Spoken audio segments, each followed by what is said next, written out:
The arcade 1-up cabinets have been around for a few years now. They provide a cost-effective way of reliving your youth, but without the ridiculously spiraling purchase and maintenance costs of an actual arcade machine. They do, however, have some design flaws. Although fine for a child, the cabinets are actually mostly 3/4 sized. They therefore require a riser to become remotely playable for the average adult.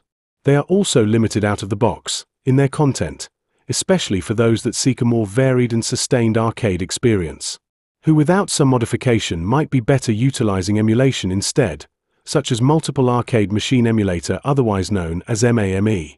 Here at Retro Diverse we have two different arcade 1-up cabinets, namely this pairing of gendered Pac-Man variants, which both incorporate a 17-inch vertical monitor, which is perfectly adequate for those classic vertical arcade games. As you can probably imagine, given our interests and need for a challenge, these are far from standard machines, with both internal and external modifications present, so let's take a look around. For the purposes of this video, we have placed both cabinets side by side. As most of our internal modifications are fundamentally the same, we considered it an easier way of depicting both the front and rear of our machines whilst negating the need for additional video footage and editing. Starting on the right, we can clearly see the monitor. Below this resides the 17-inch HDMI conversion board. This is usually the first thing a prospective modder will integrate, as it allows access to emulation via external sources, such as a PC or Raspberry Pi. You will note that our modification board is not actually fixed to the rear of the monitor as most would be, though it is still shielded from it. Rather, we have added an internally fixed shelf to support this. The benefits of this are twofold. Firstly, it prevents the board becoming detached over time. Also, it adds additional sideways support to the cabinet whilst moving it around. Below the upper shelf previously explained, resides another shelf. This is orientated the other way and utilizes the cabinet structure to support it.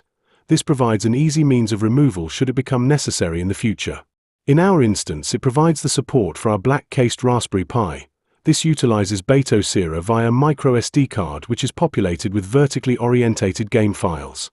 Finally, you will note that vast amounts of additional wiring is present within the cabinet. It's difficult to see, but fear not, as most will be explained when we move to the front of the cabinet on the left-hand side. The upper control deck has been left largely intact. No additional buttons have been added to this. However, we have swapped out all of the stock buttons and joystick, replacing them with USB encoder-compatible variants. Below the control deck resides the top panel. This has been completely replaced with a sheet of hardboard, cut to size utilizing the stock panel as a template and subsequently drilled, in order to incorporate 7 additional buttons and a dual-port USB for file transferring. Most of the white wiring depicted on the top of the right side cabinet can be attributed to these buttons being implemented. The main base panel has similarly been completely replaced, again utilizing a sheet of hardboard with the stock panel used as a template. This panel incorporates the coin doors, coin slots, and their associated button lighting. You will require to be pretty handy with saws and knives when cutting out the accommodating holes for these coin doors, and we found an additional bolted support batten was required internally in order to support the additional weight. As an additional bonus, our arcade 1-up cabinet pairing also incorporate additional cabling, in order to provide additional functionality when in use. We have utilized an HDMI switch box, a powered HDMI splitter, along with a USB switch box. These additions allow us to utilize the cabinets in additional ways, alongside separately as would be standard. For instance, we could use a single cabinet screen but incorporate both control decks for 2-player gaming, or alternatively utilize both monitors at the same time for a completely integrated 2-player 2-screen experience. In conjunction with this, our cabinets also incorporate a remotely controlled power-on function. This allows the separate individual powering on of each control deck, along with each Raspberry Pi, dependent on our gaming requirements at that time.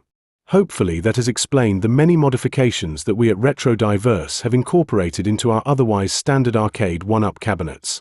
Perhaps it's time for some actual gameplay footage to see these modifications in action.